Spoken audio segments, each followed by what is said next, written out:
going to die and wipe. So it should be, I mean, we're hoping, we'll see what happens. We'll see what happens in normal and heroic next week, but looking forward to that one. Okay, moving on to Fallen Avatar. So Fallen Avatar is also a fairly, this is probably my second favorite fight, or my definitely one of my top ones. This Maiden as well as Mr. Sassanaz. Fun boss, lots of movement, partly annoying. If you guys remember doing Gul'dan, a lot of very similar abilities to Gul'dan. The first one is, let's go through these. Alright, let me pull up my Fallen Avatar notes. Alright. So the first one here will be the Touch of Sargeras.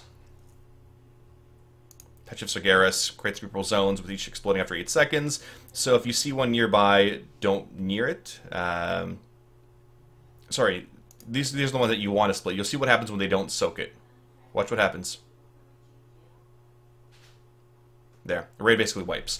Purple zones you do want to stand in, but they leave shit behind. So make sure you you run into the purple zones. There, you can see them are going to split it this time. They're not going to explode on the raid, but they will leave behind. Oh, maybe not this one. Normally there's a purple puddle being left behind. Anyway, so these circles, make sure you soak them with your friends. You can immunity them. You can see here the paladin did immunity them as well. But otherwise, yeah, make sure somebody's always soaking to them. You may want to have different segments assigned to soaking each of them. Here comes the cleansing protocol. Well, I'll talk about cleansing protocol in a second here. But basically, it's the avatar, which has its wings stripped, as well as you're dealing with the Maiden of Valor. It's important to be DPSing her very little, and at certain times too. So you want good, quick burn DPS on her, and then everybody just switch off. So good hard DPS stops, right? You burn her shield, whatever, then you switch back to the boss. So we'll go here in a second. The next ability here is Rupture Realities. This one is basically Fel Nova. If you guys remember doing Fel Nova on Sagar, exact same thing. Rupture Reality is about to happen. This is basically get as far as you can, as away from the boss, and you take less damage. There. Everyone was pretty much, by the end, they took about half their life, so quite a bit. Again, this is where you use your speed boosts, run out as far as you can, and take minimal damage. There. Otherwise, if you're standing pretty close to the boss, I mean, you may be able to immunity it. Probably not worth wasting your immunity on something like that because of all the other abilities. Yeah, I mean, besides the tank, yeah, I mean, even tank's gonna die here. But yeah, you want to minimize how much damage you're taking, run out as far as possible. The other ability here is the Shadowy Blades. Now, when we did testing here, you actually could see a line. So you can see the Shadowy Blades there targeting this player here. We'll see how they spawn. There. You see these blades. Now, when we did testing on this, if you were targeted, you saw a line going from the blade to you. You don't want to have these pass through players because they will then drop a void zone, so other players can't see the line either. So you want to position these intelligently. So let's say it doesn't pass through the tank and drops a tank puddle, or the purple puddles there under the tank. So you can see here, blade's going to go cut through and do lots of damage. There, and you'll drop a big puddle under you. And again, there's the other ability, the fun one. So the other ability here is... yeah, the Unbound Chaos. This ability is a huge pain in the ass. If you guys remember Flames of Sargeras, this is Flames of Sargeras on crack.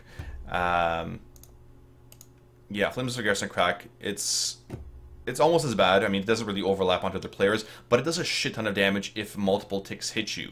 So however you want to coordinate with your guilds, some people, do a square, some people will do a line. It's, again, lots of movement. That you're going to want to just avoid. Run them out wherever possible. But they're quite frequent too. And the other downside is if you have a shit ton of melee and they're all clumped together, we actually did this in LFR, if there's too many melee clumped together, they're all going to die. It does a horrendous amount of damage. So again here, with the Shadow Blades, sorry, I should go back here for a second and mention this. With Shadow Blades, when they go out and they're dropping a debuff, right? So here he decided to drop a puddle right here. Well, what is the issue with this? Well, the issue with this is the same as it is on Star Augur Felnova phase, where if you are dropping stuff where your players, number one, can't get to the outside, or dropping them in the corner where your players can't run to, they're going to take more damage anyway. So make sure you drop these puddles as intelligently as you can. You know, try to overlap them if possible, whatever. But yeah, be careful when you're... There we go, there's the line. Targets you with Shadow Blades, and you can see the blade going to come out here and drops a puddle. And I believe that was only on Heroic in terms of puddles. The puddles, I don't believe, were dropped on Normal. But yeah, I mean, again, this was a super fun boss. And then you're going to be dealing with the Maiden as well. So the Maiden was a fairly... I don't know, it's what the off-tank is doing for the most part. Let's pull it up here.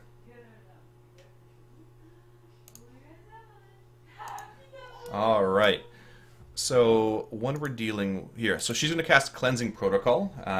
Cleansing Protocol, once at 100 energy, she's going to put up a huge shield. Everybody has to switch and burn this so she doesn't kill the raid. And once you break this or stop this Cleansing Protocol, it's going to do 50% or sorry 25% of her life. So you want to get this off. So you want to get this off 4 times. If she doesn't get this off 4 times, then that's not great. Because what happens is when you transition to phase 2, and phase 2 is timed, whatever HP she has, well, Fallen Avatar also gets. So ideally you want to deal with 4 of these cleansing protocols, blow up her shield, she takes a huge chunk of her life, while you guys are DPSing Fallen Avatar. But if you do too much damage to Maiden, she's not able to cast the cleansing protocol for a 4th time. I can't remember from the logs whether it was cast 3 or 4 times. But here it is, interrupting again, cleansing protocol. You can see that these little pylons, send energy to the boss. Once the boss is at 100, so it's not time, but it's energy based. Once the boss is at 100 energy, then he drops down and transitions. You want to extend that phase as long as possible by having her take the energy. So that golden pylon is actually taking energy to the boss to charge him up, right? To charge up the avatar. By tanking the Maiden in that line, you are giving her energy instead. Once she gets energy, she does Cleansing Protocol. Cleansing Protocol, blow up her shield, does damage to herself. And that way you're minimizing the energy gain on Kill Jaden. Yeah, so if you kill her too early, she will not soak the beam, and then the boss is going to transition even earlier. Again, you want to get the boss as low as possible before phase 2. That's the goal. But yes, that's the goal with phase 1 in a nutshell. I think that's it. Yeah, consume, and then eventually once he, hopefully here, goes into phase 2, yeah, consume upon reaching 100 energy, their avatar will consume the remaining health of Maiden of Valor. You can see here she has 50% life. He'll heal himself proportionally to the health she has remaining, and consume the entire raid. So consume her. He's at any 94, 100, kills her, and this is where this is an awesome part here. He drops down, and you are on a limited side little platform here. You can see Kill Jaden in the background. Dadgar, Illidan, and Velen are just doing their own thing, being useless. And this is where you start off in phase 2. Let's actually go to phase 2 really quickly here. So phase 2 is pretty awesome. Dark Mark here. So here, Dark Mark is an ability here. That's the first one. This is for the raid in general. It targets a player, ranged, healers, whatever, and it does split damage. The more damage, obviously, the less people that are splitting it, but it knocks everybody relative to where they are to that marker person. So if you can see here, if they're in the middle and this person's going to soak, probably going to just die themselves here in a sec. Yeah, it basically kills you. You need to have your friends soak. The issue is if you are standing on the lava side, so hopefully somebody can soak here, it knocks you back relative to where you are. So everybody is on the inside right now. These guys are all going to get knocked to the right side. If they were on the left side of the mark, they'd be all knocked into the lava. So when you position these marks, you want to position them near the edge and then the people soaking go on the inside, so they get knocked to the inside of the room. Watch what happens. See, they all get knocked up to the inside, you get knocked up, but you don't want to be knocked off to the lava there. At the same time, you're dealing with the winds here. They're basically tornadoes, don't get hit. Fun time with tornadoes. And the other ability he does is he breaks one side or one section of the area. We found on normal, we could just drag him into the lava. He breaks very small sections of it, and now you have less room to maneuver, right? Now you have one big L shape. You're still dealing with the marks. Watch which way he gets knocked back, right, relative to where the marker was.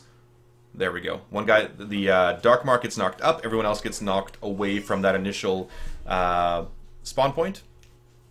Here's tornadoes again, and then he's going to do his big smash soon. So the closer he is to the edge, the less bricks or platforms he's going to break. The goal is to have him to minimize the amount of bricks he breaks. They're not, I mean, they're going to wipe here because he has too much health. And again, if he has low health, it's going to take a lot less time to blow through it. This is going to be your hero phase. So he breaks more of it, and now you have even less room to deal with. Let's go through this next section here. So again, they're dodging tornadoes. Now they have him on this section. So it's a pretty wide radius. They could even tank the boss even closer to the edge. So he only drops a few platforms at a time. Yeah, and so you could do it on, so, people say a master race, leap out, roll out while he does it, so he breaks very few. Well, the issue is, the longer he's in lava, the more damage he's gonna do. So you can't cheese it by having brewmasters roll out or warriors leap out.